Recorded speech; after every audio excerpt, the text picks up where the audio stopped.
It's Wednesday at 5 p.m. Eastern, so you know what that means. It's time for another episode of #Event Icons, presented by Endless Events, the show where you get to ask the icons of the events industry anything. Use the question panel on the webinar to submit your questions. Or you can hop on Twitter. Submit your questions with #Event Icons. We'll be answering your questions live during the entire show. Before we get started, the more people we have watching, the better conversation we can have. So please help share #Event Icons on Twitter and Facebook. Just tell your friends to watch at www.event-icons.com. Now, without any further delay, this is #Event Icons. Welcome back, everyone. Event Icons, episode 92, and it is our amazing yearly trends episode where we're going to be diving deep into trends. By the way, for those who don't know, my name is Will Curran of Endless Events. I'm super excited to be here, and I'm joined today by one of my favorite co-hosts. I mean, all the co-hosts are my favorite, right?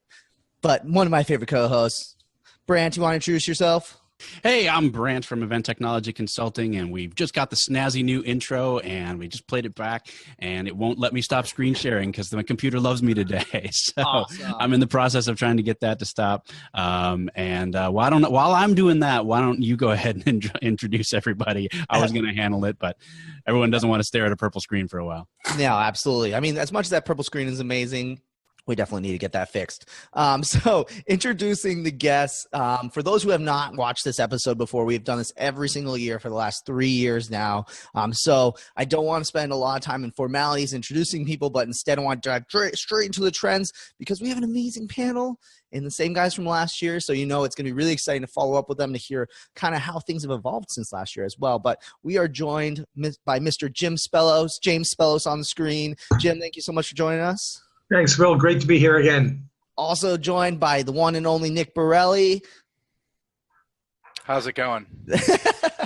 Love it. And, of course, the wonderful – I think, Corbin, this is your third year in a row being on this episode. Corbin Ball, thank you so much for joining us. Hello, everyone. Glad to be here.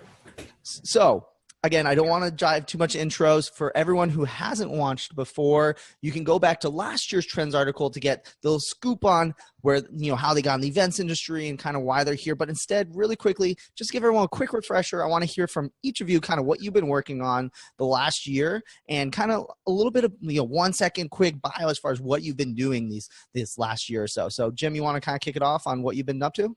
Same old. Been teaching all year long, but what's really cool this year is working on my Varnival, my virtual augmented reality carnival session that we've been running probably about 7 or 8 times in the second half of the year.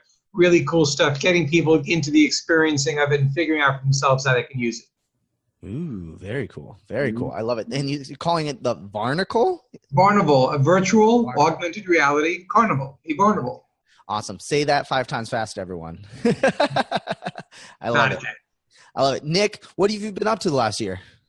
A lot of speaking. I've been working with Merits and Experian quite a bit on some merger of marketing and design in order to the lines are sort of bleeding into each other these days.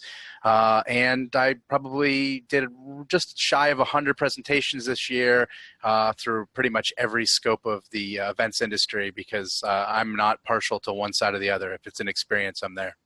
Awesome. And I'm sure we'll get a lot of that. You get a lot of really good feedback when you're doing those presentations to hear about the trends going on. So awesome. Also, Corbin, we got to hear, what have you been up to? What are the things looking like this year? Oh, things have been looking great. It's as Jim says, it's kind of the same old. In some ways, I've been speaking, consulting, and writing, focusing on events technology. I just completed a round the world 4-country tour from Australia to Spain to Netherlands and then down to Portugal. So that was a fun time. I just got back 3 days ago. I'm still getting a little bit back adjusted from jet lag, but I'm doing great. Awesome. And for people who think that I travel internationally a lot, talk to Corbin. This guy has been everywhere and anywhere that you want to be. I love it. Awesome. Well, hey, let's dive straight into the trends for this year. Brant, you want to kind of kick it off with our first question to kind of get everyone started? Well, I figured we'd softball them a little bit and just say, what is your top trend for 2018, but you only get one, because we're going to go into a lot of the different stuff here as we go in through the day. So we're going to softball. We're going to start, though, nice and meaty with what's your top trend for 2018. Nick, let's start with you. So for 2017, I was really informing a lot of the presentations that I was working on, centering around two topics, but one of them is more of a trend, and the other one is I'll get into later because I see it showed up, and that's influencer marketing. It's come to live events. I am, for some reason, on both sides of it, which is a really weird place to be, but it allows me to check out the other side of it from some businesses that have been doing it for a while, specifically fashion and other industries that really have been doing that for about 4 or 5 years as one of their main streams. But influencer marketing is absolutely the only silver bullet I see as far as getting you faster, a growth hacking technique that is still human. Amazing. For those people who don't know, can you kind of define what growth hacking means? Generally speaking, I, as a marketer, consider it bad marketing, and that's somewhat controversial. It's I'm a investment in long term, and I'm a long play guy, right? So, but that said, growth hacking is getting somewhere faster because you need to sell 100 tickets and you got 3 weeks left, right? And you start doing some gray hat techniques. You start getting into some aggressive marketing with short-term results. Awesome. I love it. So I just want to make sure that we clarified on that. So yeah, no worries. Go ahead. Continue. But that's it. Influencer marketing, I have a lot of different unique ways. You can combine it with other marketing strategies in order to have it be more successful. But the bottom line for me is human marketing, not marketing techniques that are about more volume and more platforms and everything that's really been going on for the last maybe 8 or 9 years, which is multi-channel marketing, which is you having louder and louder and louder against a tide of so many other people struggling to be louder and louder and louder. This is a strategy that allows you to be a community leader, to organize those closest to you, to enable them, to empower them, with mutual goals to benefit of a community. The trick of it is that there's, like any emerging strategy, there's really bad influencer marketing, which is mostly what you see. That isn't holistic, that is short-term and burns out credibility. And then there's long-term, more beneficial influencer marketing that actually brings the influencers into the fold. Like other good marketing techniques, allows the marketing to affect design in order to have a better product. Not that that's always the case in all industries, but having a tighter communication as opposed to simply paying a human being to tweet about you. That's really poor influencer marketing, which is the dominant style of influencer marketing currently. Awesome. I love it. I'm sure we're going to dive into it a little bit more deeper, because I think everyone's pretty curious now to understand how they can do it the right way. Jim, what's your one trend that you have for this year?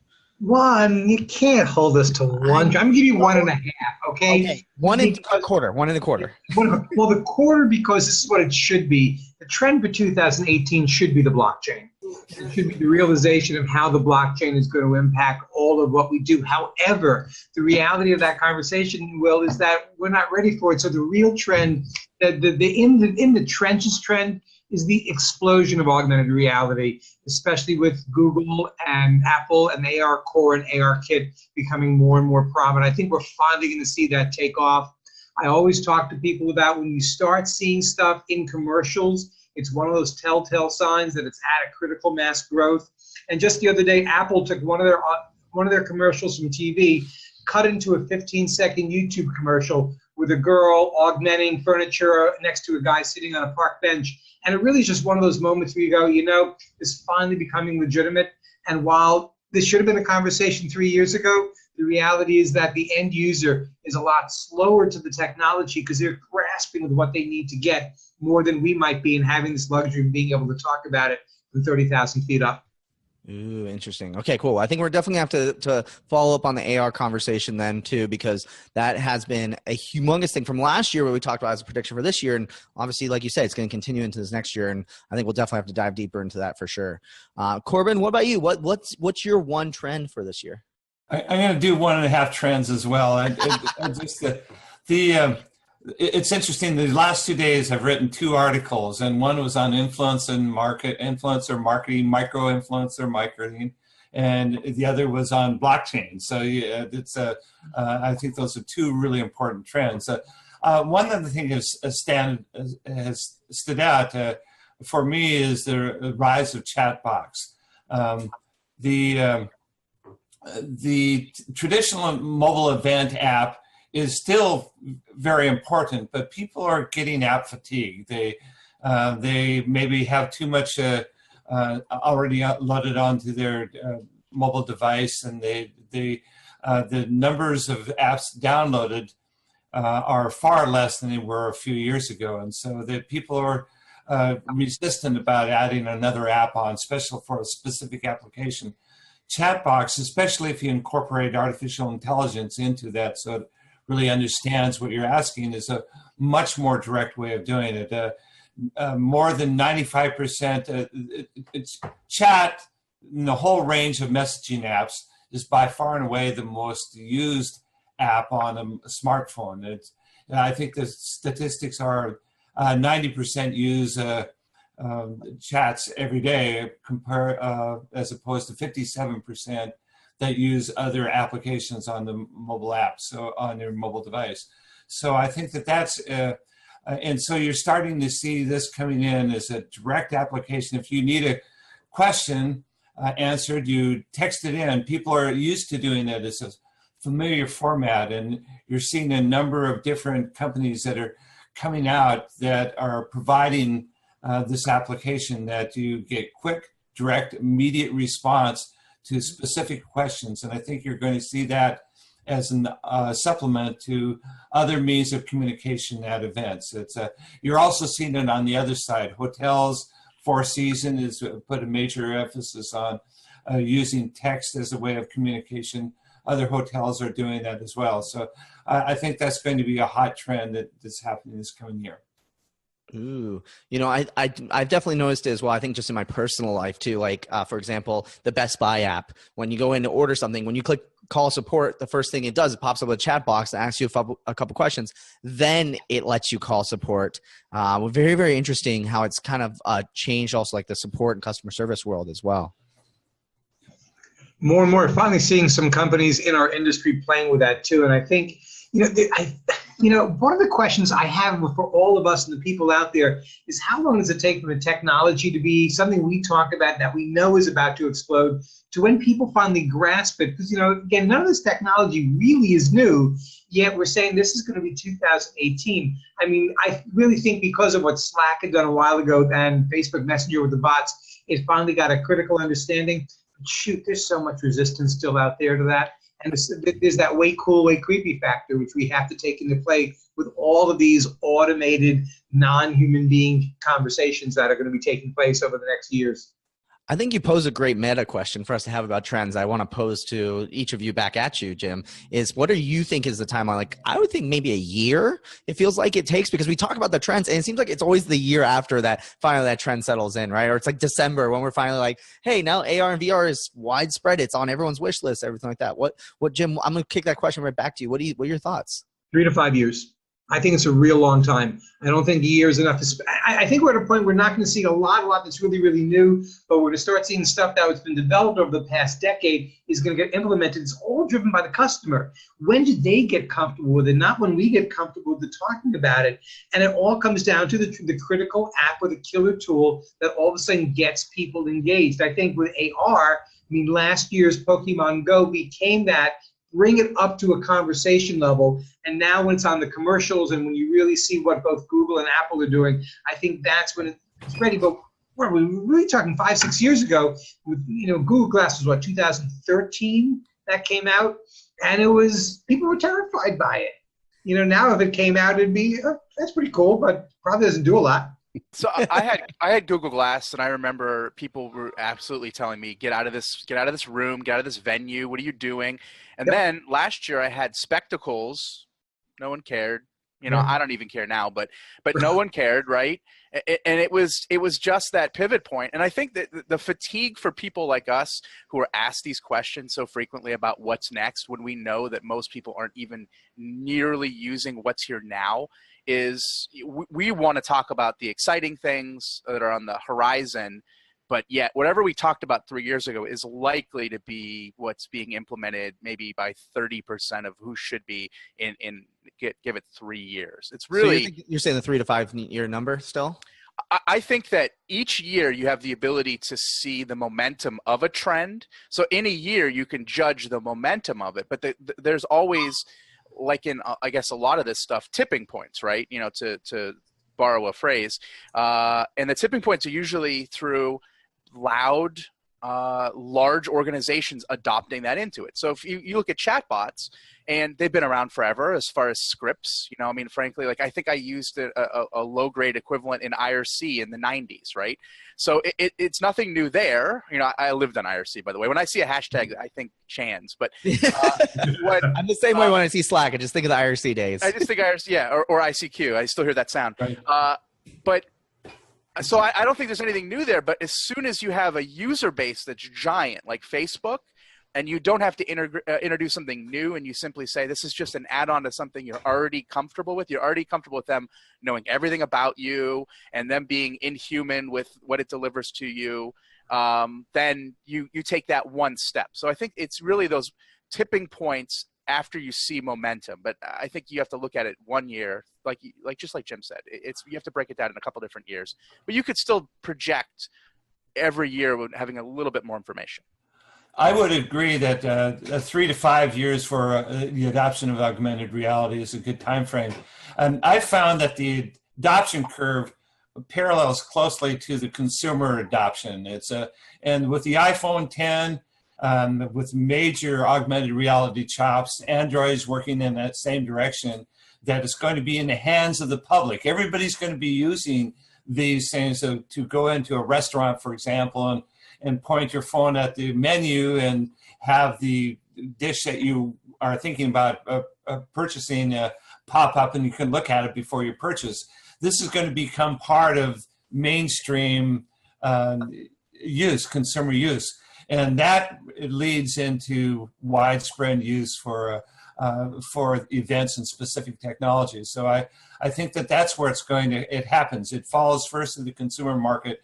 Same with chatbox, same with the other technologies as well. So we're going to see a lot of activity there, and also in virtual reality. Yeah. But it's in its infancy right now. It's going to take a few years for it to happen. I think you guys are right on. I mean, it's that 3 to 5 and emojis. There we go. Emoji. Yeah. So, and you think about it was only 5-6 years ago when even hybrid events were like bleeding edge technology. And how do we make it go? How does it work? And now it's like whatever. There's 47 services that can do that for you. And why aren't you? So I want to start moving back to some of the other stuff that you guys ticked off right towards the beginning. And Nick, you kind of touched on the influencer marketing side of the world, and I want to get into that as how we see that expanding as we go into 2018. What do you think the future is of influencer marketing in this digital age? How do we continue? How does that continue as we roll forward into this next year? And Nick, let's start with you. You're muted. I gotta love the live show. No worries. Fantastic sweater for anybody who's listening. I have a 3-year-old running around, so I'm going back and forth between mute and unmute. So as much as last year I was talking about AR and VR and the sort of gateway drug being Pokemon Go, this year I've been talking about influencer marketing more and more and talking about the Fire Festival. More as a cautionary tale, but that said, the Fire Festival's marketing worked. I mean, they got people to come to an island and there was nothing there. Right. So as far as like P.T. Barnum metrics, like they really, I think they did a good job. The trick of it is that any of us investing in anything more than, like looking at year 2, even year 2, that methodology fell apart because it wasn't holistic. So the Fire Festival worked like this. They had no event professionals putting together an event. However, they had a budget for some tech bros, and they gave the money to models. You know, models move business. That's generally a fact. They had Instagram platforms of their own. They're their own personal brands. They own Instagram accounts like anybody else, and they put out posts saying, "Come to this island. It's going to be everything in your dreams and more." And they'll even have toilets, right? Which they didn't. So that type of marketing, as opposed to sponsorship, buying an ad in a magazine, blasting things out so much, the people that they were going after are marketing blind. They have so much inundation, just like Will was talking before the show started about things you turn off because, you know, it's just too much, right? That's, I mean, we're living in a world of ad blockers and too much information coming to sell us these things. So in comes the human being with their own platforms. Every single person is a publisher. Now, this isn't new. Obviously, you have your celebrity endorsements, right? Coming back from Houdini to Michael Jordan selling both hot dogs and boxers, which is a weird combination, but he's been doing it for a while. So you've got that always moving the things, but the difference is that there was always a mechanism in between, right? So there was a medium that you needed to grease the wheels. You had to pay the NBC, or you had to pay an ad agency or what have you. Now you can just hand money to someone and say, use your platform with be it millions of followers, which is classically now called an influencer, or your 10,000 cultivated niche followers, which is a micro-influencer. Hey, Nick, I want to just follow up because I've been asking the question in my seminars over the past 6 months about whether people use influencer marketing. Yep. And what I've seen in this industry is if it's 1% that even know about it, yep, and even are aware of it, that would be a huge number. And I'm just wondering, from your perspective, how do you see that all of a sudden exploding? What's going to make that become reality in a critical mass of people in our industry to all of a sudden realize it's such a great thing to use? So case studies, people going out and talking about it, transparency, and doing it in a holistic way that is not cheap, that is not just paying someone off to use it, but in fact bringing them into the fold. Yeah. As an example, I mean, so I've been on the other end of it too. I've got platforms. We all have platforms, but companies like Eventbrite have come to me. Associations. I'm doing an influencer program with an association now.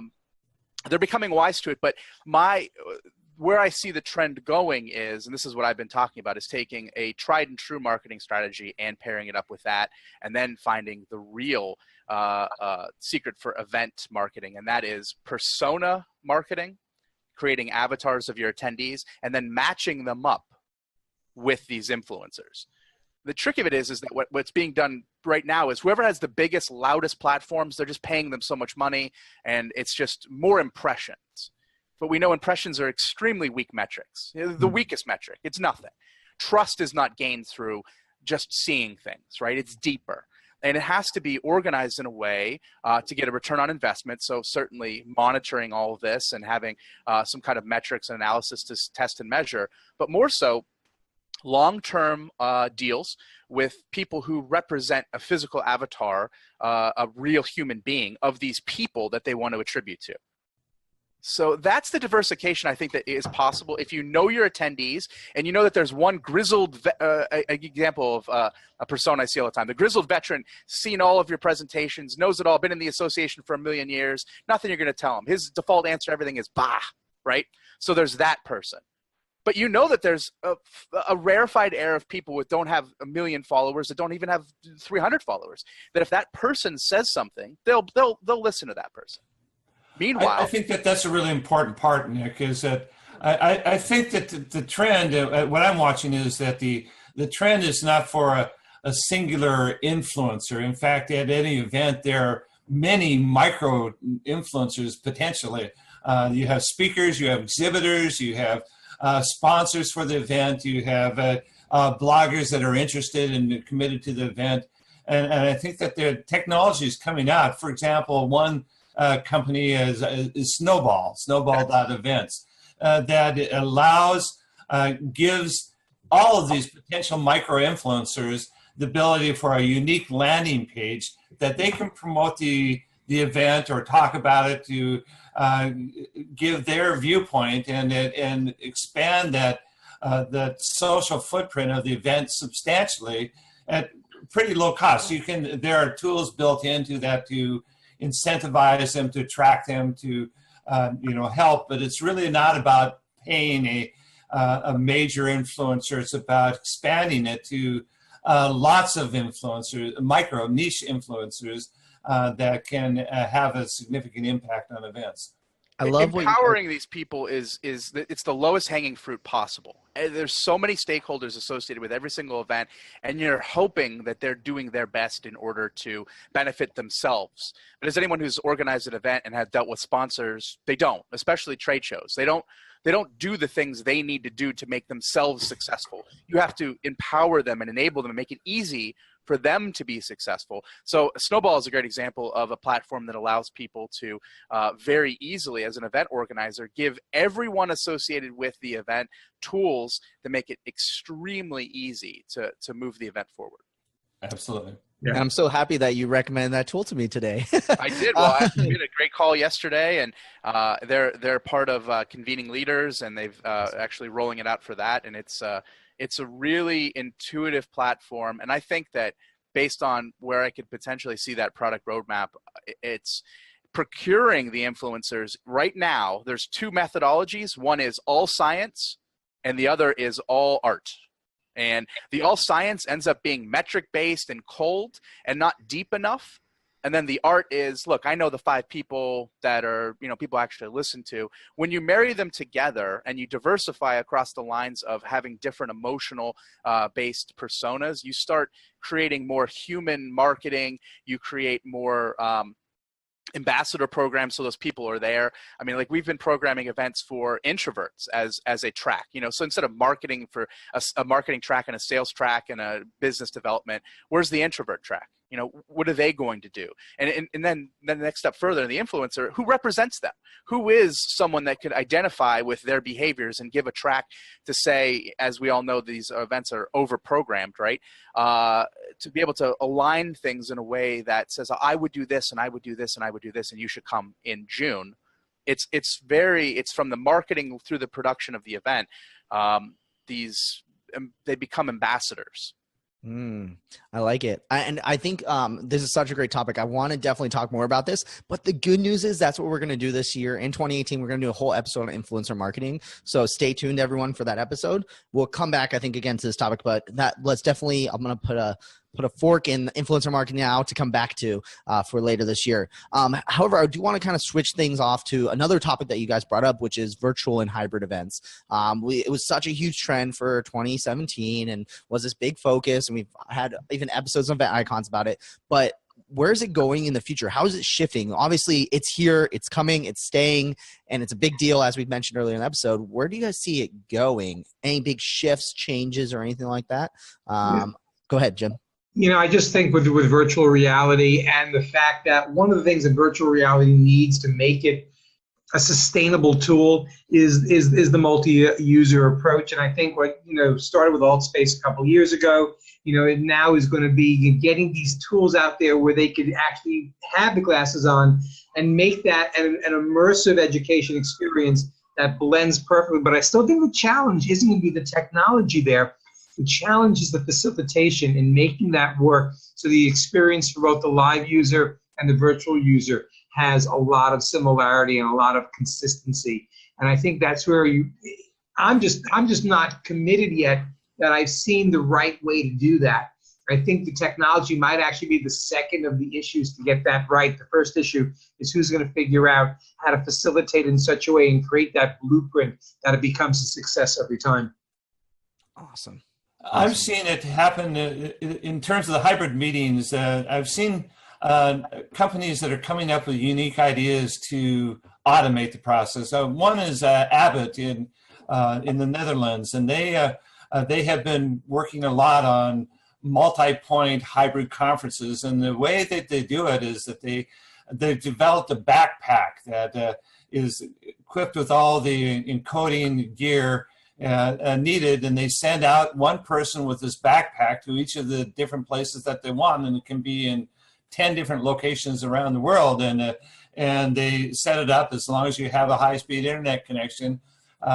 It works. It goes up, and they're working on this model that can make it an easy pass. I think that's the process, is that you figure out efficient ways to manage that. And typically for a hybrid event, you need to have a person on site, but you minimize that and have the equipment needed to do it. Nick, what are your kind of thoughts on hybrid events and virtual events and where they're going in 2018? Again, I'm coming at everything from a MarTech standpoint, right? So it's all about community, and it's more about the fostering the long-term, deeper connections in order to create something that is sustainable. So I'm less concerned about the hardware stuff, because there's much smarter people than me on how that stuff happens. That said, being able to extend the life of an event, be able to have richer, deeper archival content from an event in order to have the epicenter of a community being the event extended further. I think that the emphasis needs to be put on secondary and follow-up content in order to keep the conversation going, which is the biggest cliche that I see constantly in every piece of content. But regardless, to be able to have micro events associated with it that happen digitally in order to sustain people's attention and keep people focused on the actual live event or the digital equivalent of the streaming in the midst of it, to have smaller, more centered focus style groups at different points of the year through streaming, it is a great way to sustain and keep the attention going for the larger, be it hybrid conference or if you just want to drive people to the live. I think the breakthrough in that still is years off. I mean, it's a big investment, is what it is. Yeah. And that's the tricky part. It's really the sustainability. Jim, are you talking about virtual events where people are going to be putting on their VR goggles and attending events? Yeah, I totally agree. It's good. You've got to have VR goggles in every home, on a consumer basis before that even starts to become a reality. Yep. I'd give it half a generation, if not longer, really, for that to get to a point. There's also the fact that the public isn't ready for that yet. I mean, that's the stuff that we love to talk about and deal with, but it's such a finite, small group of people who go, I'm going to jump into that and play with that, when there's an awful lot of technology that they need to use that they probably can use more effectively right away. It's going to start with sporting events or rock concerts long before we're going to start seeing it at events. Agreed. When the events that most of us are participating in as well, I see time after time, be it last summer's PCMA survey on the difference between what people like in live versus digital, or even some polling that IAEE did this year as far as what did you appreciate the most from the event. Networking, it spikes. It's huge, and in these environments, it's tricky to look at the networking component and to determine how there's the depth in that currently, as far as how people use that technology. They just use it as a vehicle to consume content, not as a engagement piece. That hasn't tipped yet. You're bringing up a real hot button for me, and I know it's going to wander away from the tech conversation, but I keep hearing organizations or industries saying that content is dead and it's not the important thing at a conference. But what we're all talking about is just the opposite, is that it really is the core thing to be able to provide the tools, especially within our industry, to be able to educate people so they can then go out and play with this stuff. And I don't know, as a speaker, and Corbin, you probably hear this a lot too, is that people saying, well, it's about networking and content, it's all online. Baloney, of course it's all online. Nobody has the time. And when we're talking about what we do and what the people who are the influencers in technology need to do, is to simplify all this stuff for everyone so that people go, I got it, and I can now see how we can use this. And that just ain't happening when the focus keeps switching away from content. Do you agree, Corbin? I totally agree with that. It's the power of face-to-face is the networking. And until I always say virtual meetings will replace real meetings, face-to-face meetings, when virtual honeymoons replace real honeymoons. It's going to be a long way before that technology happens. And until we get to that point, the face-to-face is going to be a really powerful mechanism, because it is about networking. It's about engaging with people. It's about a focused place where you're away from the office distractions. And as long as you keep people fed and informed and entertained, you can keep them there for days. And that's not like any virtual webinar that you can do. I love it. I actually want to pivot off this. We have a question from the audience from Michael Spatafor out in the audience. And I want you guys to kind of put on your futuristic goggles for a second and kind of envision a world. I don't think you have to have a hard answer on this, but maybe envision what this is going to look like. But he wants to know, would you think that I'm guessing with virtual reality, would you say that there wouldn't even be breakout rooms or breakout sessions? Or do you think that it would be primarily used as a purely interactive medium if we were go into this purely virtual space that is probably a little bit further down the road, but what do you think that actually looks like? Let me start by pushing this off the deep end.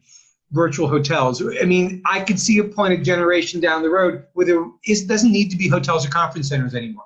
Okay, I think that's really where this is all going, that a hotel's going to have to rethink what its bread and butter is other than sleeping rooms, because we're not going to need to get together that way. Is it in my lifetime? No, I'm getting old, so maybe not. But the bottom line is that's where this is going. I think if we're not looking in that direction, we're just chunking out real small pieces of information and real small time changes. It's going to be a completely different business that the hotels and convention centers will ultimately have. And it's going to change the revenue model of associations. It's when virtual honeymoons will replace real honeymoons is when that's going to happen. Just before that, Corbin, actually. I think that there's a place for augmented reality to come in here, because virtual reality is an immersive, solitary event. And if you can start bringing in other people into that, where it's a multi-point, then it's a whole different game. But it still is a long way to replace face-to-face contact. I could see the gateway drug for hotels really investing in VR for the sales vehicle immediately. Like anytime they just want to invest. That should happen. And that's not even a conversation we should be having right now. A hotel or a CBB or an organization doing something that hasn't done that yet, give me a reason. I don't understand why it isn't the case. I don't understand why they do site tours and fam trips when you could create, I mean, I shouldn't say that full stop, but I know that there's some that's probably heresy, but I could see that going away much faster on just being able to pop somebody in a room and say, you want to see what it looks like this, with the air walls up, with this staging, with this sound. Like, that's what the uncreative, unimaginative producers that the venues have to sell to often would say, I could never see this in this room. And then the venue operator knows I've done this 10 times. Being able to just put them in it, and they go, oh, okay. Like, that stuff should be, what's the problem, right? And selling and sending people even the VR set that they were required to do that as a gift or what have you is like it's the least investment they could make. But they're putting people on planes and they're sending them to Abu Dhabi to go in a ballroom, right? And it's insane. So we did have another question come in that I want to try and sneak in quickly. It goes back to a little bit of what we're talking about. So I want to try and handle it just as quickly as we can. And then what I'd love to go into is the other half of this coin, the AR side, and talk a little bit about that. But Martin asked about empathy mapping. So empathy mapping versus personas. So I think Nick, you had brought up the idea of talking about personas. So what about empathy mapping versus personas to identify participants and consumers? So real quick, if you can just nail that a little bit, and then let's move back into the AR virtual world. Totally. There's a gentleman named Paul Zak. He's a TED speaker. He's a neuroscientist. He's doing some really amazing emotional readings of live events through wearables. And I had the opportunity to speak with him with Experience recently. And he's looking at mapping an event on a spectrum in order to get the emotional peaks and valleys that are required in order to create the environment that you want to put somebody in. You don't want all highs, you don't want all lows. You also want it to match with the whoever the stakeholders are. If it's an activation, that's a different animal altogether. But I think programming an event based on emotions, as long as you have the data required to do that and the deep analysis of what you're trying to be to create, biometrics are the future of event design. I've said that, and it's without that, it's very much like the binary event days of yore, where it was a good event or it was a bad event, right? If you don't have that data to be able to say it was a deep, connection of emotion in this area or that area, it's guesswork, and CMOs don't give money to guesswork. But that comes back to what you said earlier. It's art and science, and while we can measure science, we have a real hard time with art. And the problem is that the more it is about the ROI, the less I think we're able to really emotionally connect. And I think that's so we need to know. We need to know what those peaks and valleys are. So we need to study that, and then once you do, the interpretation, data is meaningless without analysis, but without data, it's all guesswork. So it's always going to be that fulcrum. But I think that if you start gathering that information now and then auditing it with what you believe the emotions were, you can start looking to see what emotions are in order to place things in an event architecture in order to create the deeper emotional feelings that you want to go for. Yep. Cool, guys, and we really want to thank Martin, and I think Michael was the other person that attended those questions. And remember, please do this as much. The show is definitely as much for you, probably more than it is for us. So send in those questions if you've got it for the gentleman here today. As we're talking about trends in 2018, I'd love to get back to AR. AR was something that I personally was a bit skeptical of when it first started on the scene, and we were doing things in magazines and crap would pop out. But I'm starting to see a path now where I think it's going to go in some interesting directions. Where do you guys see AR as opposed to virtual reality? How do you see AR coming into the mix more? I think it should already be there. I mean, Corbin, I want to talk about something in your neck of the woods, but if you go up to the Space Needle in Seattle and walk around, I was so thrilled that they've made a huge investment in AR and VR, that you walk around, you see these big spots on the ground, and it gets people to get the app, which you talked about, app fatigue, even though I'm not sure if it's really app fatigue out there, other than the fact there aren't as many good apps coming out as there were 5 years ago, because it was a newer time back then. But you walk around and all of a sudden you can have the needle come to life, you can get your picture with it. I mean, I think that experience, especially on that consumer level, is that wow factor, and the fact that they made a huge investment. To me, it shows me that they're thinking way out of the box. So any way AR can engage and create something, I mean, as basic as this sounds, and I know it's going to sound really silly, I think we've missed this opportunity with the signage at our events that really need to be AR approaches. That I walked it down a conference, I don't know what session to go to, but if I used AR to get a 30-second clip of the speaker to find out what he or she's going to talk about, I mean, that's realistic, that's usable AR that they can be doing right now at no cost. So as we talk about the future of AR, it's all going to just sort of manifest off of those type of real uses that have value. And that's when AR really starts to become more and more that, we got to have it, because it's changing the experience for our attending. I think that AR will be adopted far sooner than VR will be. And it's going to be through the mobile device, through your mobile phone. The iPhone 10 has some very significant AR processing chops. Android is moving in that direction. And you're going to see it, as I was mentioned earlier, you're going to see it on the consumer level. IKEA, you can put 800 pieces of furniture in your home right now using the IKEA AR app, and so it's going to, you see that, and I agree with you, Jim, totally, that there are lots of opportunities for use at events.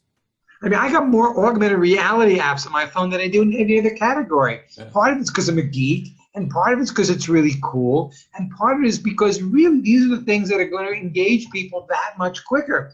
Example number 2, we talk about images like what the Space Needle is doing. You walk through a traditional trade show, and they do exist these days, and they have the sponsorship logos and spots in the middle of the floor. And every single time I go to one of those, I pull up my phone and go, damn, it's not coming to life.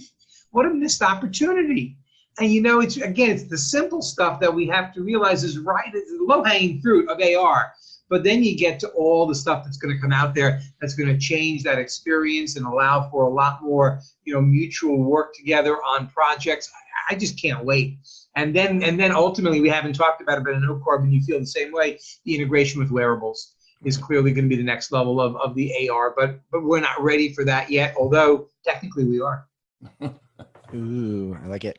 Really quick, we don't have a lot of time left, and I was talking to Brant about this, and I think next year we're gonna have to make this a 2-hour episode because I feel like we never get to everything enough in time. But with the time that we do have, I want to kind of do a quick fire where we ask questions specifically to each one of you so we can try to fit in as many answers as possible. So starting off with a question that we have from the audience, they are wanting to know more in general. I'm seeing a lot of these trends come in, ironically, about people wanting to know about non-tech trends. That obviously we are in a world inundated by virtual reality, augmented reality. Everyone's trying to enforce new AV trends, all those things like that. But what sort of trends are you seeing in pushing people to go non-tech? Well, let's start with Corbin, then we'll go to you, Nick. How's it sound? Oh man, I don't. That's a hard one to answer. I've been so focused on the technology component of it. I think that the trends are that that face-to-face meetings remain a really important vehicle, that they bring people together. The networking and the desire to do that is really important to a lot of people, and that's going to remain the case for the foreseeable future. There are lots of kind of related trends about what people like and how shortening of presentation times, and there are a lot of things that are happening at events. But I think the overall one is that events or face-to-face events remain an important vehicle for information exchange and networking. Awesome. Can I jump in? Yes, go for it, Jim. I think the same non-tech trend is the same that's working in technology, which is the focus on stories.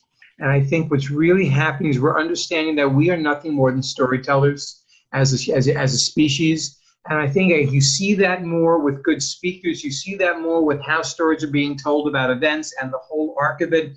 We understand more from what we're seeing in media that the arc of a story is similar in a movie as it is to a conference. And I think clearly in technology, storytelling is all about how we use the technology effectively. It's not ultimately about the technology. It's not about AR. It's about the story we can tell using it. And so I think storytelling is that trend that is the non-technology trend from my perspective.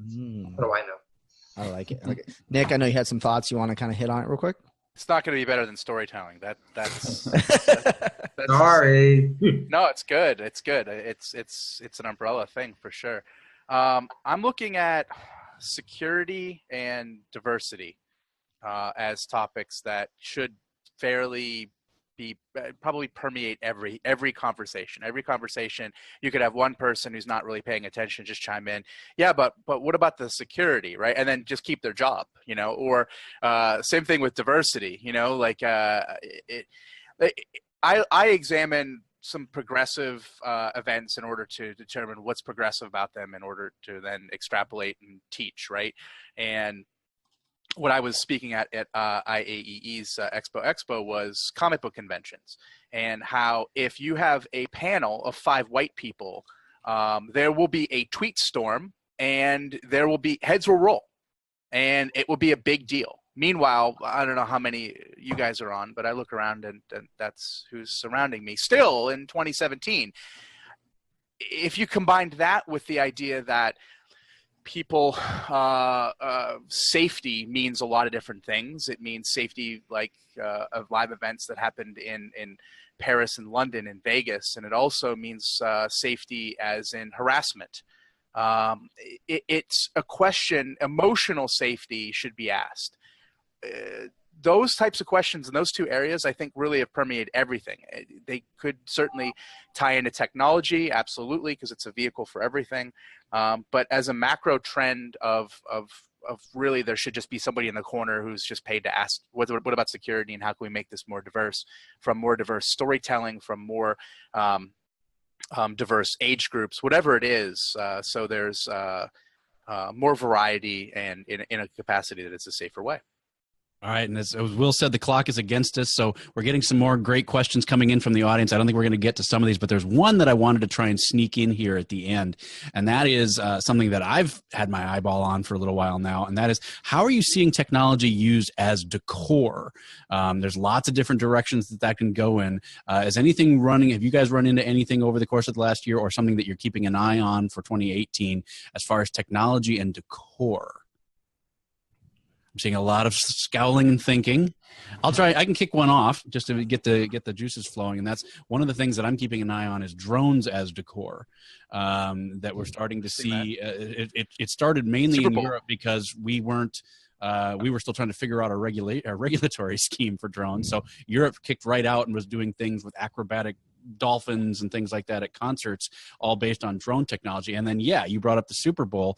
That's something that Disney has a patent on, of the Flixels with the LEDs built into the mini drones.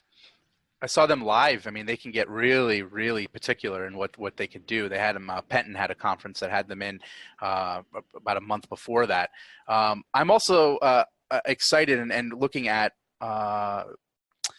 augmented reality as an opportunity to create a stage set design that can meet the needs of the attendee better, right? So you could potentially have stage set design that is blank cubes that are canvassed out in order to have programming and design built into that could either be for different stakeholders or scrolling, or just more, immersive design elements of stage design. Speaking of that, I'm going to butcher this one, but there was a company earlier this year that created an app that replicated the AHA video Take On Me from the 80s, where it looked like you were in that video with the guy and you actually had that same shading.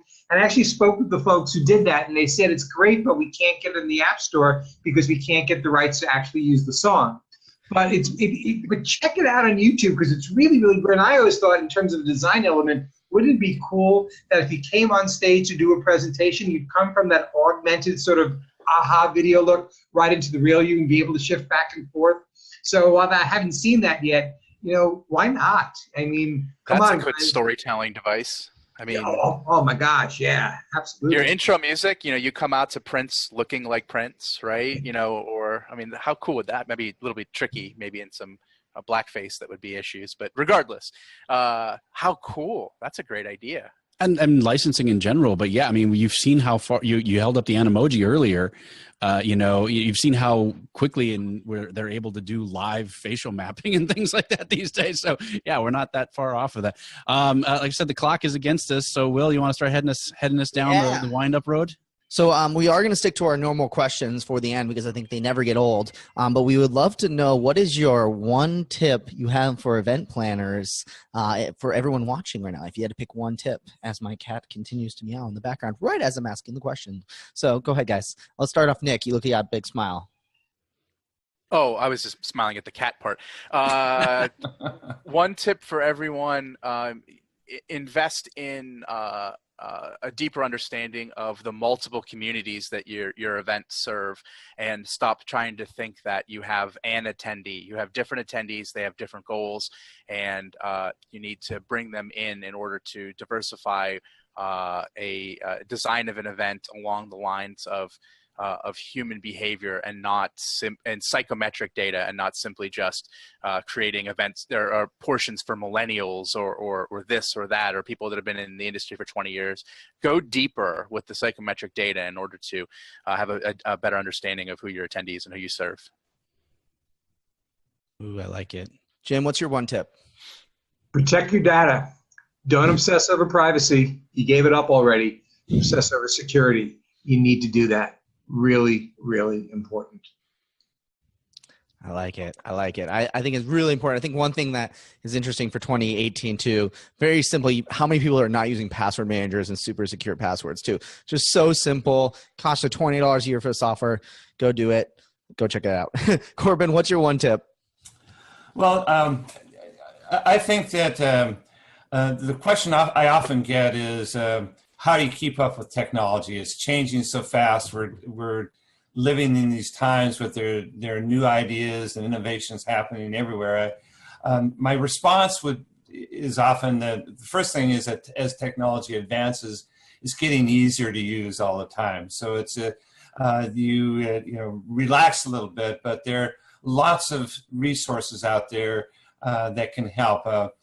Each of the speakers here today have blogs that have detail about that. There's you can turn to your colleagues to see what they're using, what their experiences are. We are in a very well networked industry, and to reach out and seek the information there's a lot of information out there, and look to sources that can provide that and keep up. It's embrace technology. Embrace the changes that are happening with that, and don't worry too much because it's getting easier all the time. Well, Corbin, you're the master of the segue, because the last question we always ask is about resources. Is there any you want to add there? Any specific resources you want to throw out there for our audience? Oh, I would just each of the speakers today have really good resources, and that'd be one thing that I'd recommend is check out their websites, check out their blogs. It's I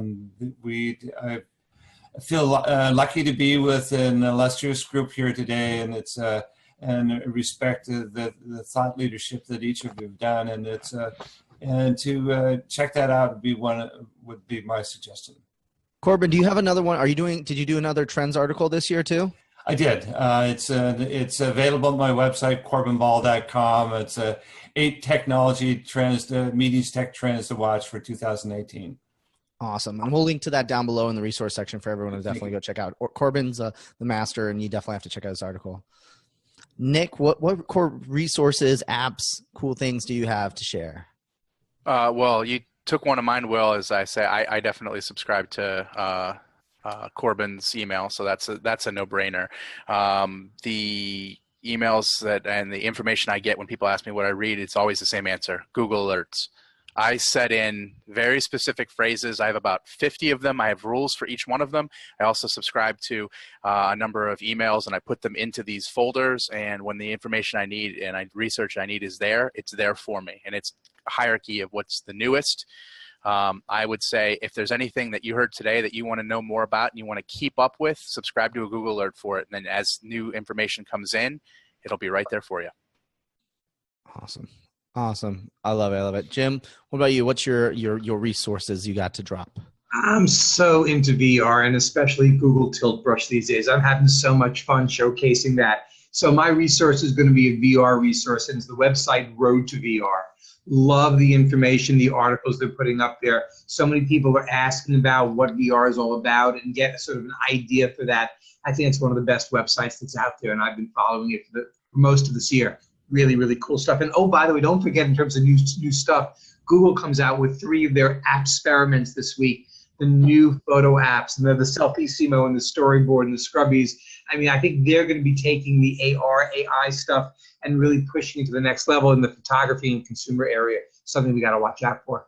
I love how they're testing with little micro apps too, to test out like what's going to work, what's going to be like the newest app that's going to work out. Really Storyboard is so cool. Have you played with it yet? That's the black and white one? No, that's the one you do video and it creates a comic book, right? Video, and it uses the AI to be able to find the best frames there and create it into a cartoon story. I'm geeking out right now. Sorry for that. Better watch out, comic book writers. AI is coming for you. Storytelling, right? Comes Absolutely. back to that. That's what it's about. I have one cool resource I want to share with everyone before we wrap up the show for this episode. So these are my new favorite things that I got. I rarely ever back things on Kickstarter, but Zolo, which is the same brand as Anchor, which you might use to charge your phone, created these new like purely wireless headphones. There's no cable between them at all. I don't want to take them out because they're so small. But they charge inside the case, everything like that. and they're made by Anchor, so they're inexpensive, and they're only $100. But I highly recommend them if you're, you want to do AirPods, can't afford them, or maybe you're an Android user. Definitely check out Zolo. I've been loving these things, using them every day, and I have the wraparound earpods. I have the over the ear, but something is crazy about the AirPods and the Zolo Liberty Pluses. They just go in your ear and they're there. I'm terrified I'm going to lose them.